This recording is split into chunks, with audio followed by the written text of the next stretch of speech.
Hi, I'm Marianna, an American in Britain. You literally cannot escape football here. Sorry, not that kind. This kind. Which we call this, by the way. But shh, you're not allowed to say that here. I just don't get it. America loves Downton Abbey, the Queen, Harry Potter, but not soccer. What's with that? Like all good stories, this one starts in a pub.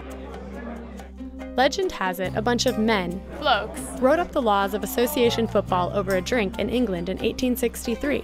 These official rules spread across the English Channel to the Netherlands, France, and beyond, evolving as they traveled. Because of European colonialism, the game grew in popularity across South America, Africa, and Asia, but not in the United States, where it was beaten by another sport. Rugby, which has this book to thank. When Tom Brown's school days took the U.S. by storm in 1857, it exposed everyone to the sport. And colleges quickly began adopting the rules of rugby football. Over time, this sport morphed into something a little less English. The 30-yard line, first down, pump fake by Tyrod Taylor in his pass, caught, touchdown! In the United States, American football brings in an estimated $13 billion a year. Soccer, just $600 million. And it doesn't hurt that it's an American advertiser's dream. I love you, halftime bathroom break. Look down, back up. Where are you? You're on a boat with the man your man could smell it. Let's go!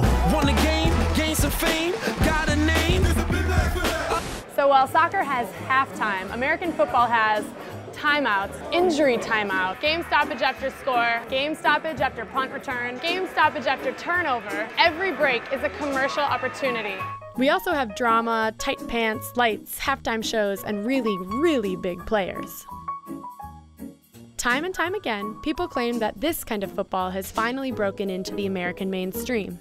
It's never quite made it.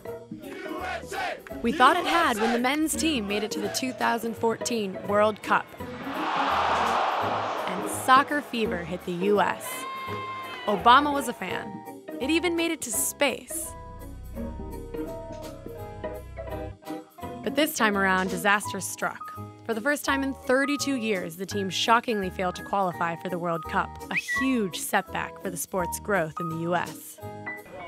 That's not to say that there isn't an opening. Take youth soccer. It's massive in the United States. There are more than 3 million children on teams. Even I played. There's another opening for soccer. Want to know why I'm not a professional NFL player? Apart from that, there aren't any professional American football leagues for women. Well, there is one. The Legends Football League, formerly known as the Lingerie Football League. But seriously, women's football could be a way in for the sport. The U.S. women's soccer team has been extremely successful. They've already won the World Cup 3 times. Some of the top players have been snapped up by European clubs. As for the men, well, there have been big signings stateside. But America is where famous male footballers go to end their career. Oh, and there is one more thing that could help football dethrone American football. A good old-fashioned health scare. A recent study looked at the brains of 111 American NFL players. 110 had a disease that is caused when you get hit in the head too much. So it's not surprising that soccer is still hungrily circling the United States. With 300 million people, it's a seriously valuable market. But what will it take? Without the U.S. competing in next summer's World Cup, many are looking to 2026. The U.S., Mexico, and Canada have entered a joint bid to host.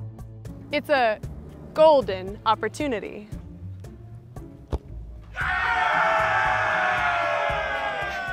Okay, that was worth it.